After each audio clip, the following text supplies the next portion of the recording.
네, 오늘 본문은 10절부터 이렇게 쭉 이야기가 되는데 여러분 뭐 들으시면서 뭐 특별하게 어떤 이름을 기억하기는 쉽지 않을 것 같습니다. 이 전반적인 내용들을 이해하는 걸로 말씀을 보는 것이 타당할 것 같습니다.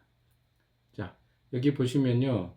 오늘 느헤미야서 11장의 말씀, 특별히 10절 이하의 말씀은 역대상의 9장 10절에 13절의 목록과 상당히 유사합니다. 거의 유사합니다. 근데 몇 가지 부분이 차이가 납니다. 10절에 보시면 여다야와 야긴과 이렇게 여다와와 야긴 이 두 사람의 이름만 빼면 나머지의 내용은 다 역대상의 이름과 같습니다. 역대상도 여러분이 이제 역대상 우리 공부를 하지 않았지만 포로기 이후에 기록된 서신입니다. 특별히 영광스러운 다윗 왕조와 유다 그리고 베냐민 왕 이런 사람들의 이름이 기록되어 있는 책들이죠.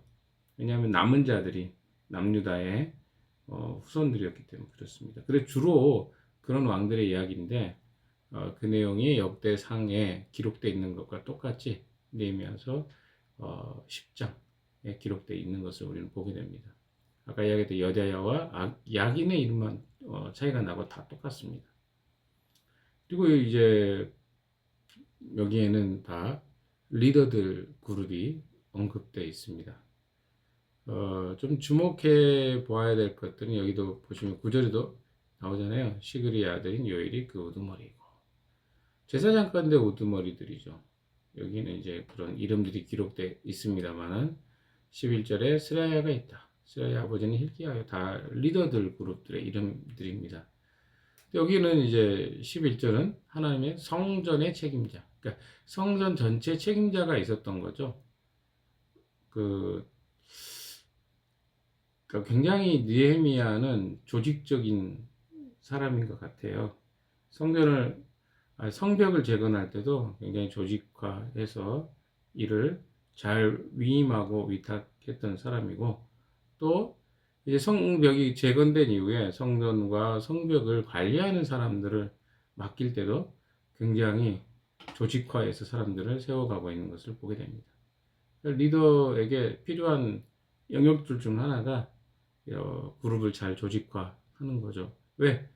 그 시스템을 잘 운영해야 그 시스템을 통해서 그 공동체가 잘 운영이 되기 때문에 그렇습니다. 물론 작은 조직의 경우는 그렇게 많은 시스템이 필요하지는 않지만 조직이 커질수록 시스템이 굉장히 중요하다고 생각이 듭니다.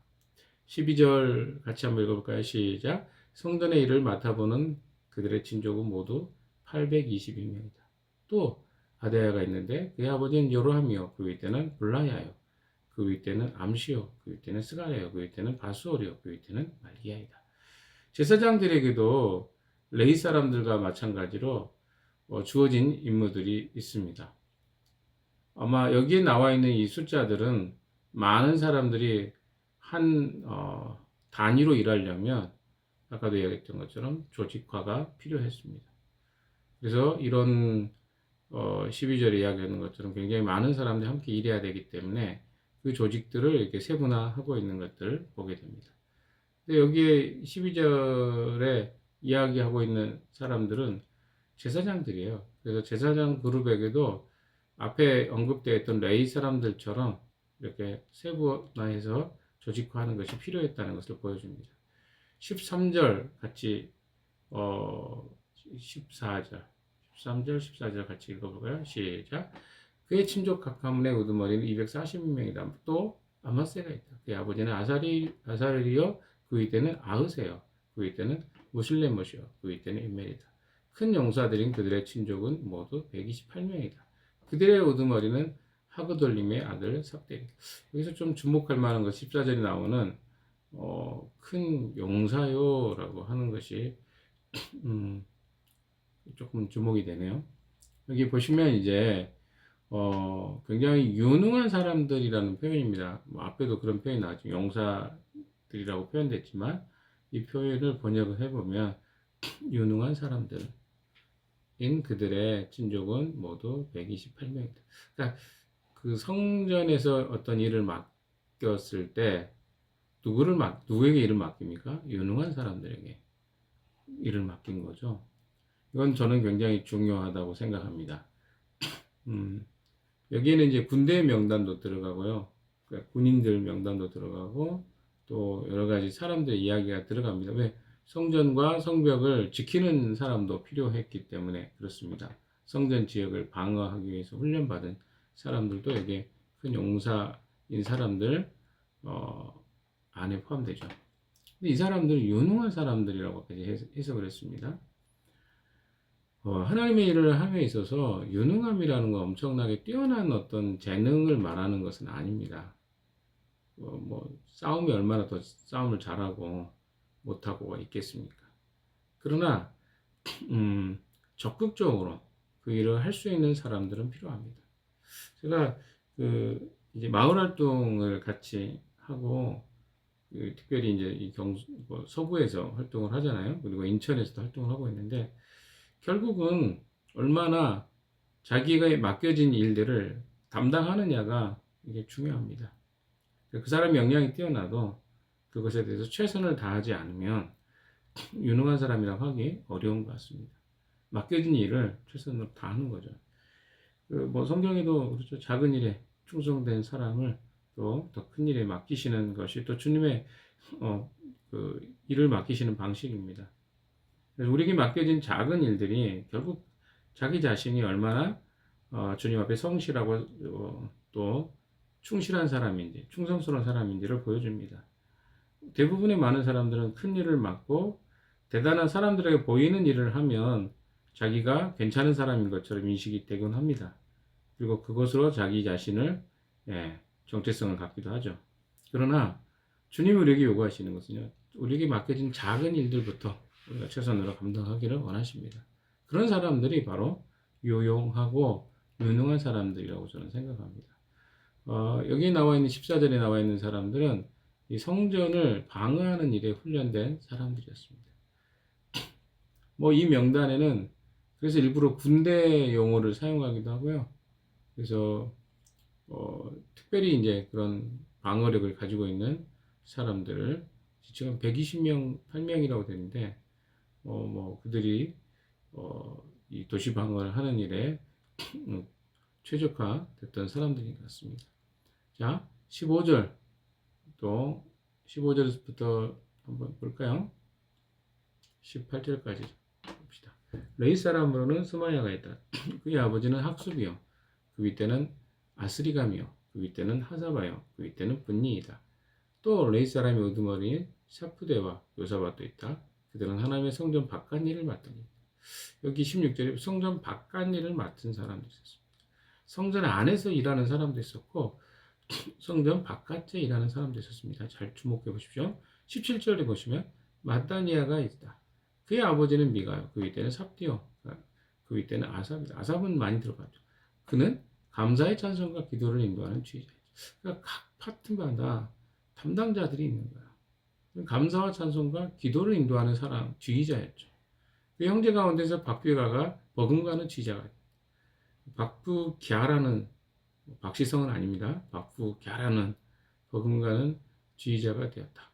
앞다가 있다. 그의 아버지는 산무하여 그 이때는 갈라리요 그 이때는 여도된이다. 이런 굉장히 세부적으로 그 성전 안에서 성전 밖에서 일을 맡은 사람들이었습니다. 그건 지휘고하가 있는 게 아니에요. 자기에게 아까도 이야기했던 것처럼 맡겨진 성벽을 지키는 성전을 지키는 군의대가 된다거나 혹은 성전 바깥 일을 하는 사람이나 아니면 성전 보수하거나 이런 일을 하는 사람들이겠죠. 또 감사의 찬송과 기도를 인도하는 지휘자 다 똑같은 거예요. 하나님이 그들에게 맡겨주신 역량과 지휘대로 그들이 역할을 감당한 거죠. 그러니까 이 성전과 예루살렘 안에 일을 하는 사람들이 얼마나 다양합니까? 18절에도 거룩한 성의 자리를 잡은 레위 사람들은 모두 284명이다. 보시면 예루살렘 안에 거주하고 있었던 레위인들이 있고 예루살렘 바깥에 또 살고 있는 사람들도 있었죠. 나중에 보시면 어, 다른 쪽에 살고 있는 사람도 나옵니다. 20절에 보시면 나머지 이스라엘 백성과 제사장을 이 사람들은 제각기 자기 유산으로 받은 땅에 있는 유다 여러 성읍에 흩어져 살았다.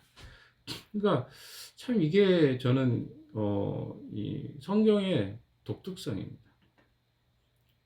그러니까 자기에게 주어진 기업대로, 역량대로, 은사대로 이게 굉장히 중요하죠. 18절에도 거룩한 성의 자리 잡은 레위인, 성전 문지기도 레위 사람들이죠. 여기도 레위 사람들입니다.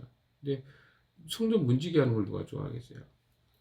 우리가 계속 이야기하는 스포트라이트 받고 싶고 누군가를 주도하고 싶고 이것이 우리의 욕망 아닙니까?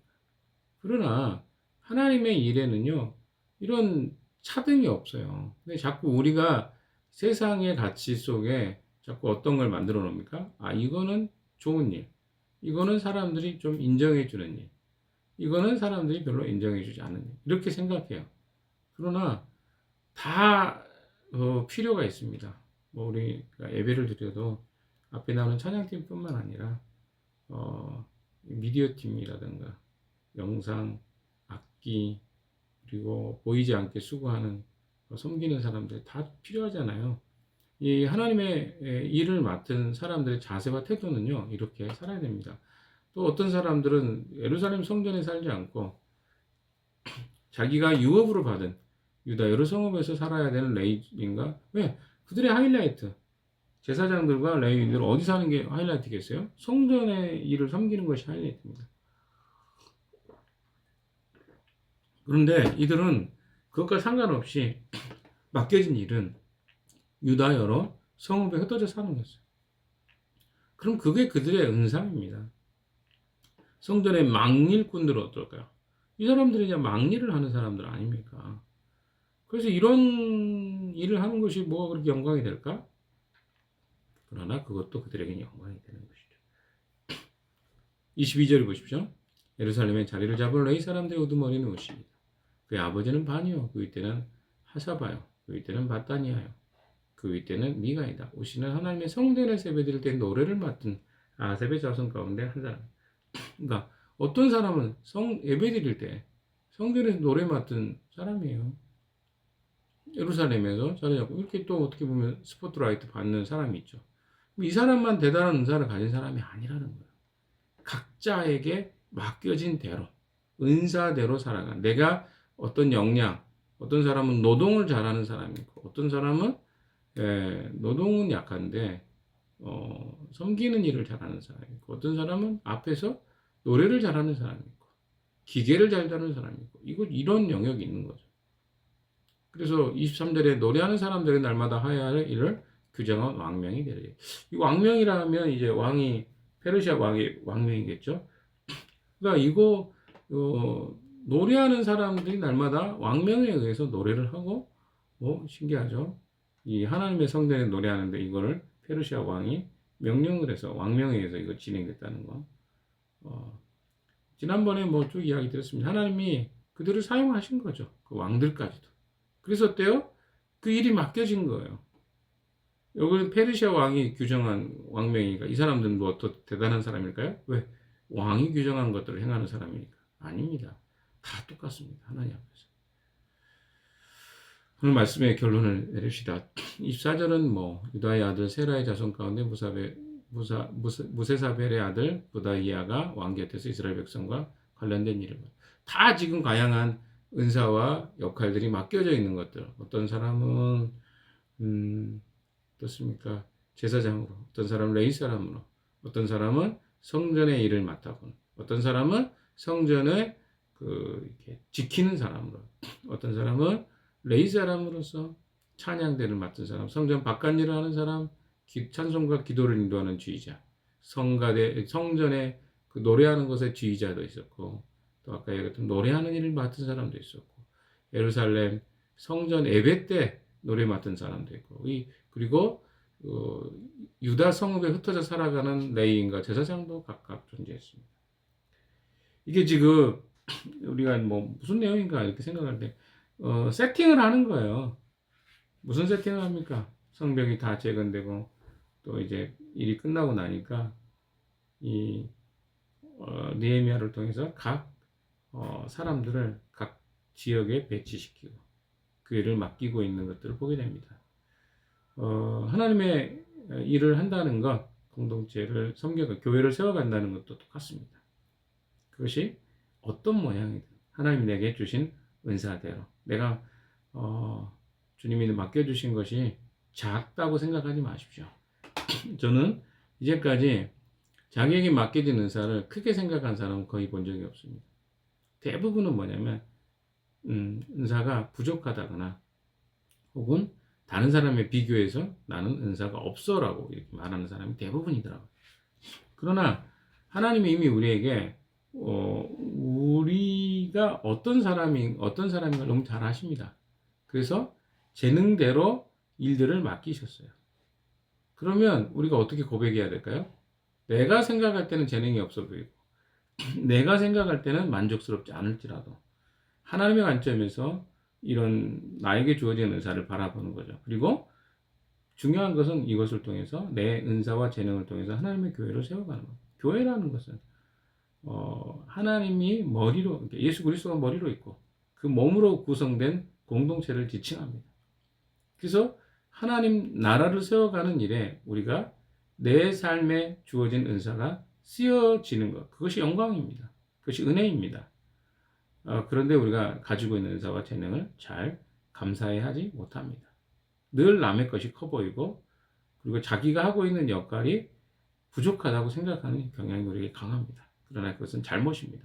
하나님은 은사를 차등으로 주지 않았습니다. 각양 필요한 대로 허락해 주셨습니다. 오늘 또 우리는 우리에게 주어진 은사가 무엇인지 깊이 고민해보고 혹시 자기 은사가 무엇인지 잘 모르시는 분들이 있다면 여러분 좀 돌아보십시오. 그래서 나에게 주어진 재능과 은사대로 주님의 교회를 세우고 하나님 나라를 세워가는 일에 여러분이 귀하게 쓰임 받았으면 좋겠습니다. 그런 일에 귀하게 쓰임 받는 여러분 되시기를 주님의 이름으로 축원합니다. 같이 기도하겠습니다.